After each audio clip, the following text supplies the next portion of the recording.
Maglalaro muna tayo ngayon mga kayodna bago tayo kumuha ng ipa. Nakakamiss kasi maglaro mga kayodna, lalo na ngayon no. Ang ganda ng panahon. Woo! Siyempre, enjoy lang natin palagi ang bawat moment at nakarating na nga tayo sa top mga kayodna. Yan oh. Woo! Sabay padaus-us na naman tayo. Iba talaga. Pag laging ini-enjoy mo lang yung bawat ginagawa mo. Woo! Ito na tayo ngayon mga kayodna sa ipahan.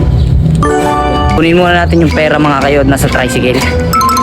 Tapos magbabayad na tayo. 10 pesos per sako yung mga ipa na bibili natin. Kaya 60 pesos ang ibabayad ko. 6. Maganda ngayon, di maulan. Yes! Thank you. Nakapagbayad na tayo ngayon mga kayodna. Ngayon tara, samahan nyo na ako kumuha ng mga ipa.